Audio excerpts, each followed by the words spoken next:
Hey, Mark. Mike. Look, I wanted to take a second here just to make a video while I've been here visiting, right?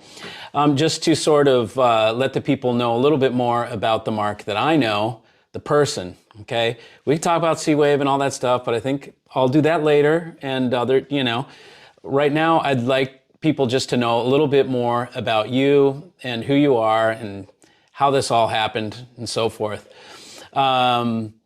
We spoke yesterday or the day before a little bit about your history and so forth. And what I really realized is more than anything, you're a musician.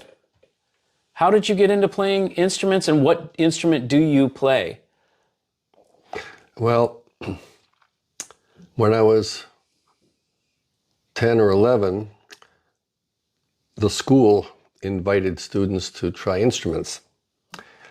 And I tried the piano, and I was terrible. I tried the clarinet, I was even worse. I tried the violin, catastrophe. And then somehow I tried the trumpet. And I was like a fish in water. It was so easy, you know? And I just loved to play. And when I was 12, I started the trumpet when I was 12, and I was in love. I wanted to play. And I heard recordings by Bix Beiderbecke. Bix was a jazz cornet player from the 1920s, Wow. Legendary figure. And he became a kind of god. You know, I mean, I would come home from school and copy his solos. You know, I'd be listening on this little audio system that my dad got, and I would just come home after school instead of playing sports and doing other things. I'd come home and I'd try to copy Bix Beiderbecke solos. I can still play some of them today, and I realized that I wanted to be a jazz musician. You know, that's just what I wanted to do. And as soon as my parents realized that this was a real passion, and I was even starting to write songs, knowing nothing, of course, how to write a song, they somehow discovered that there was a school of music starting in Boston called the Berklee School of Music, which is now a big university. Sure it But is. back then it was in a little townhouse Are you kidding? with a few teachers in it. It was a tiny little thing. And they asked if they, would teach me, even though at that time I was far away from the age of the normal students there. You know, they were in their 20s or 30s. And they said, okay. And that was really what changed my life. They taught me theory, jazz theory, so I could understand how to write songs and create chord changes and all that. And I was extremely fortunate to study with Herb Pomeroy, who was a great teacher. Herb was,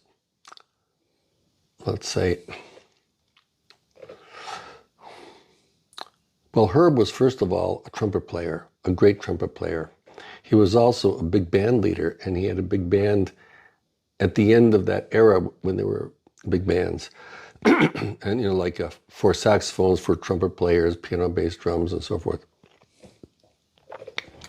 And he was also an educator. He was a great teacher. His students include people like Keith Jarrett, Gary Burton, Sadao Watanabe.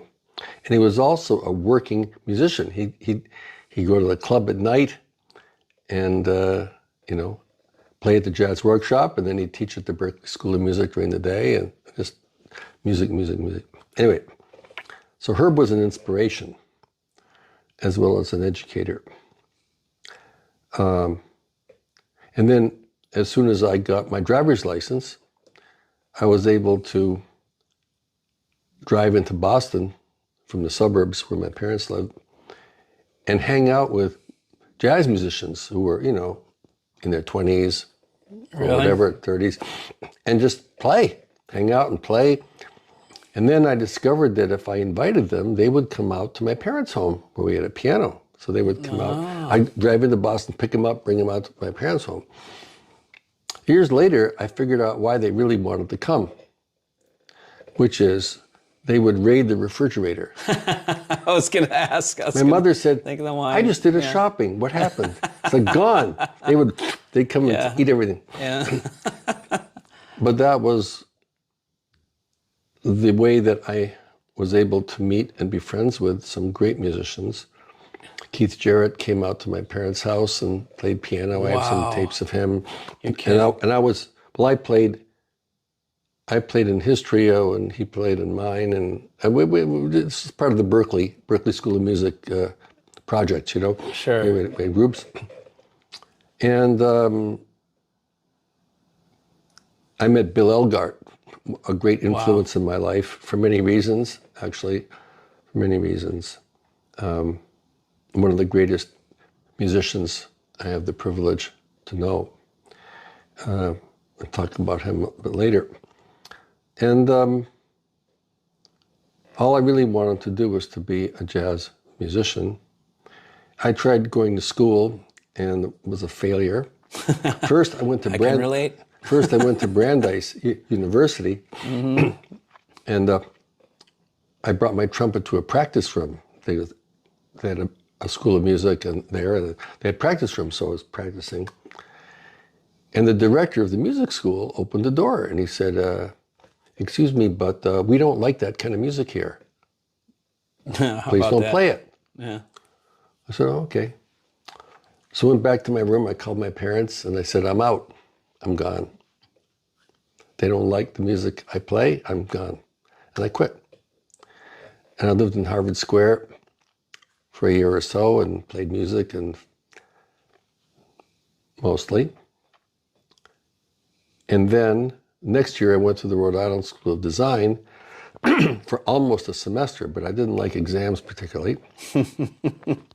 But then what happened was that I was going to New York from time to time to play, and Sonny Rollins said, if you come to New York, you can play with me. Oh, wow. So I had a choice of being an undergrad at Rhode Island School of Design or playing with Sonny Rollins. Hello. Yeah. See ya. I'm out of here. See you. Yeah. So I went to New York, and shortly thereafter, I went to see Paul Bley. And Paul is one of the great jazz pianists of all time, a visionary, not just a pianist, but an innovator, somebody who helped to create a genre, actually. He wasn't one of, he was the creator of a certain style, which is an amazing thing. Bill Evans was more changes, like jazz standards and, playing certain chord changes and melodies over a fixed bar pattern. And Paul could do that, but he was more a free jazz player. So he could do the standards and all that, but he sort of was the piano version of Ornette Coleman, who was alto sax, or Don Cherry, the cornet. And he sort of helped to create the free jazz movement. And I got Paul's number from the telephone book in those, in those days he had phone books. Wow. Paul Bley, Paul. Oh, okay, I'm up. Oh, he said, why don't you come over? Partly because Gary Peacock was my bass teacher. Gary was another amazing musician, just another one of these, iconic jazz musicians. And Paul said, oh, you study with Gary? Why don't you come over? So I went over. And next thing I knew, he offered me a gig. And I was 19 and I couldn't play anything. I don't know why he would ever want to offer me anything. But he offered me a job at a club, and I played at the club. And then shortly after, he said, I'm going to Europe for 9 months. Would you like to be my bass player? I'm thinking, Paul Bley is asking me if I want to go to Europe on tour with him. I don't think he understands. He got the wrong person. He made a mistake. And he thinks I'm somebody else. Yeah. So I asked my dad, what am I going to do? What do I do? You know, I can't play like that, you know? Right. And my dad said, you'll feel better once you're on the plane. Yeah. So I went to Europe for 9 months. Wow. And that. Excellent. That was, you know, amazing. I mean, we were playing jazz clubs and music festivals, Comble La Tour for 22,000 people, and I'm sitting there playing a bass solo, and what the hell, you know, meeting Stan Getz and Gary Burton and all these amazing. Wow. How did you transition from trumpet to bass? Oh, well, trumpet was my first love, but there were times when we needed a bass player to session, right? And I thought, oh, well, you know, maybe I could play a little bass and so we could have sessions, you know what I mean? And then I started falling in love with the bass too, although I was always a trumpet player more than a bass player. But I got serious about the bass too, and somehow became terrible at two instruments instead of one. And but you know, I had an opportunity to be in New York and Boston and New York at the tail end of the golden age of jazz. My dad was a professor of psychology at Harvard, so we lived near Boston, and they had the jazz workshop and other clubs up there. So I got a chance to go listen to people like John Coltrane, Sonny Rollins, Miles Davis, Bill Evans, Coleman Hawkins. Chick Corea was playing piano for $10 a night somewhere, and Keith Jarrett was playing piano somewhere else for $15 a night. And it was this kind of thing. And I was just in there, just like listening all the time. And the jazz workshop in Boston was actually a very important part of my youth, because I would go there to listen to these musicians play at a time when you could just sit right next to the stage. You know, John Coltrane's tenor saxophone bell was like 3 feet from me. I mean, he's just right there. Talk about dynamics. Well, you know, what that experience of being that close to musicians of that caliber taught me what music is. And it's not sound. It's life energy.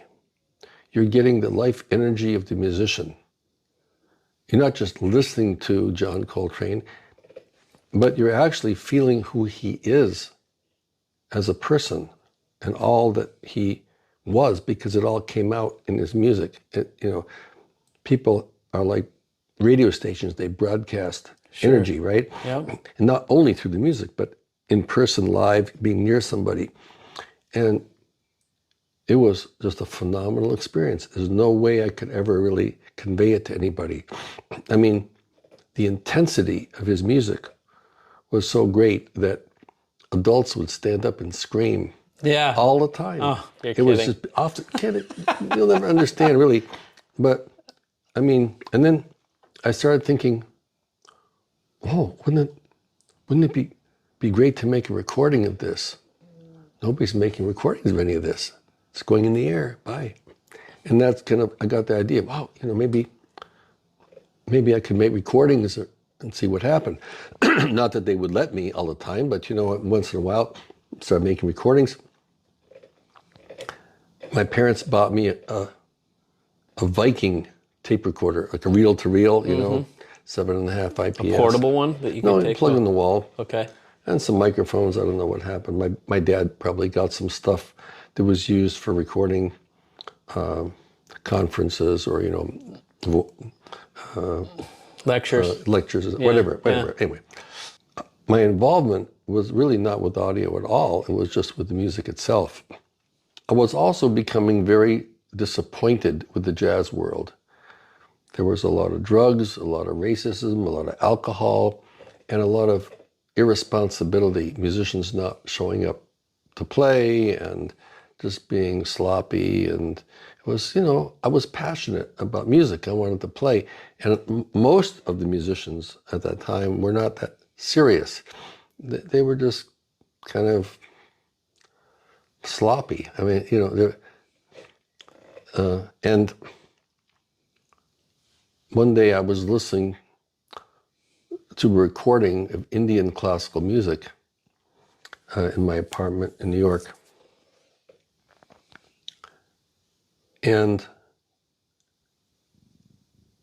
I felt something special. It was a recording of Ali Akbar Khan, the sarod player, who turned out to be one of the great musicians of all time. I mean, like Bach. Anyway, it was a recording of him made by a guy named David Jones.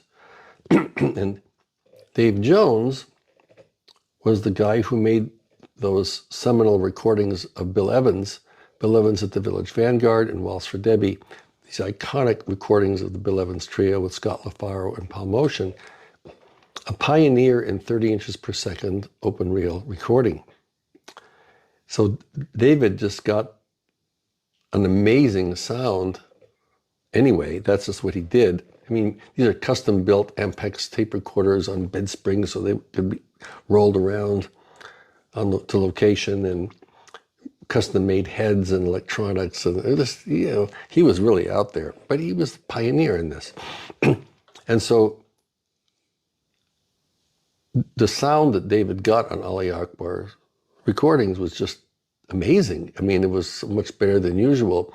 And I could really hear what Ali Akbar was doing. And I just got inspired, and I called up the Indian embassy in New York. And I said, wow, I'd like to study with Ali Akbar Khan. Do you know where he is? So they said, oh, you want to study with Ali Akbar Khan? I said, yes. Just a moment.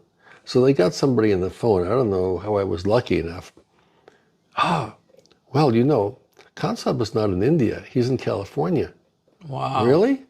And he has a school. I said, oh, could I have the address? So I wrote to the school, and they accepted me as a student. I went out there and I started studying Indian music. Oh, wow. Because these people had the devotion, the dedication to be really serious about playing. It wasn't jazz, but there was a lot of improvisation, and I mean, the music just had the depth that I was missing.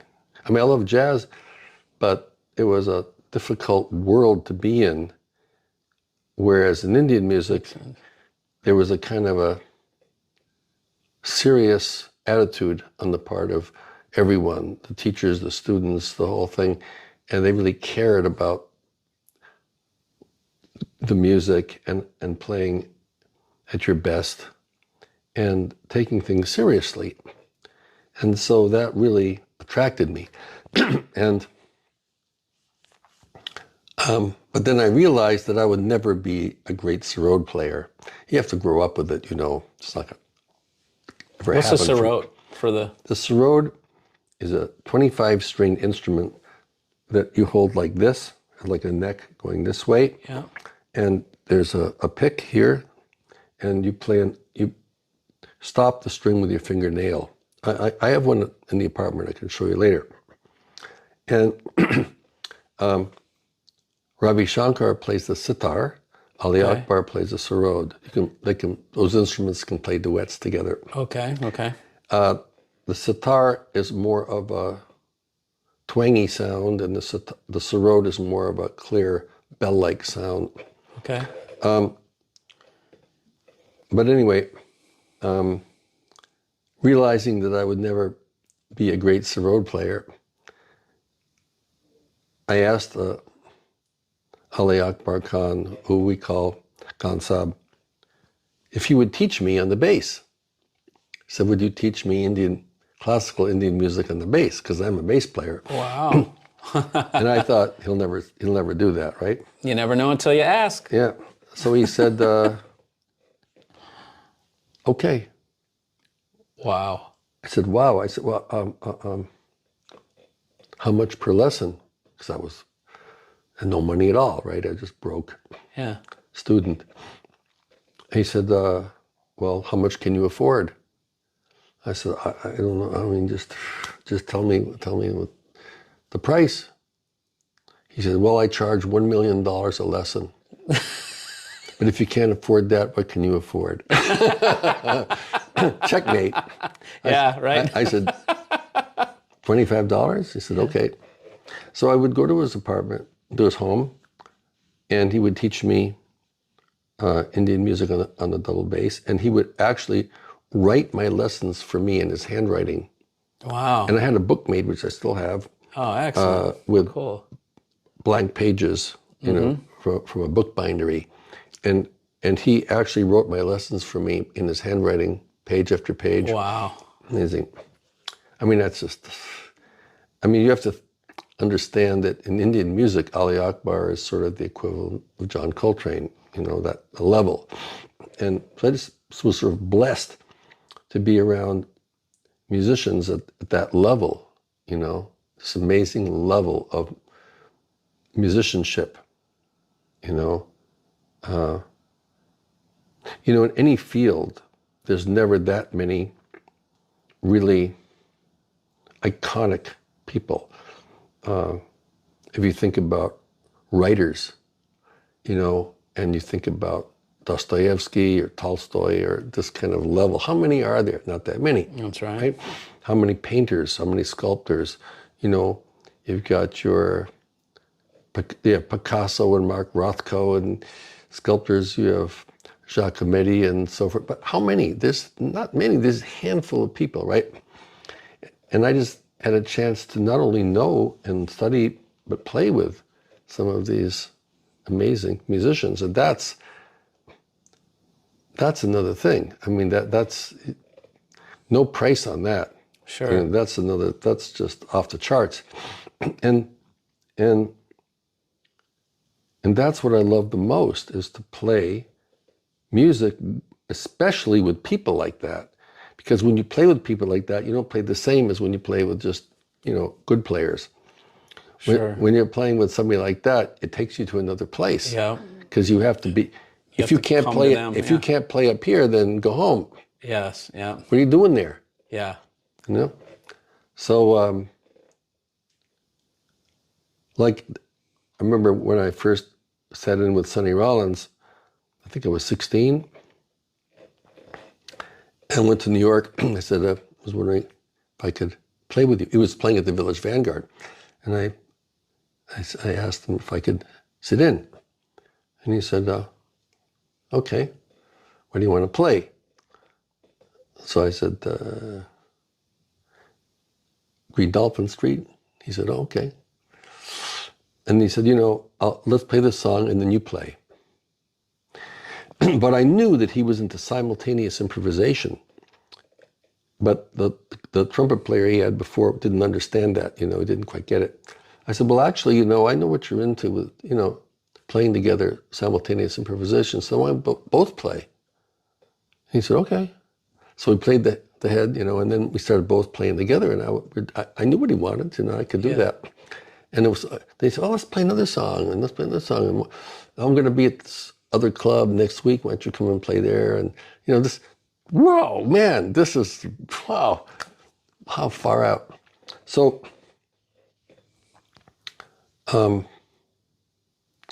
my life was developing like that.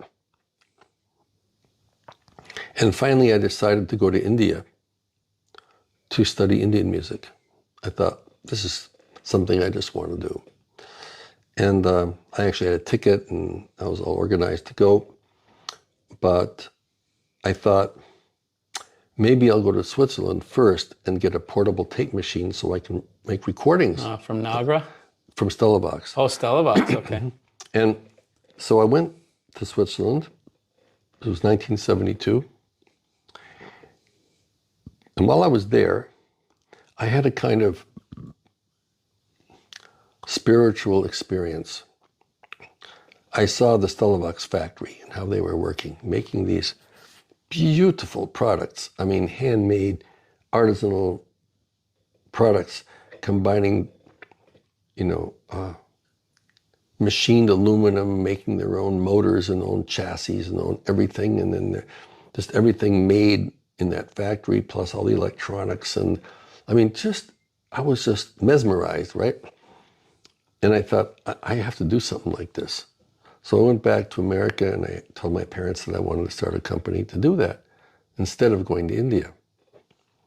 And part of it was that I didn't want to live from their money. They didn't have much money. And I thought, I have to earn some money, right? I should be supporting myself.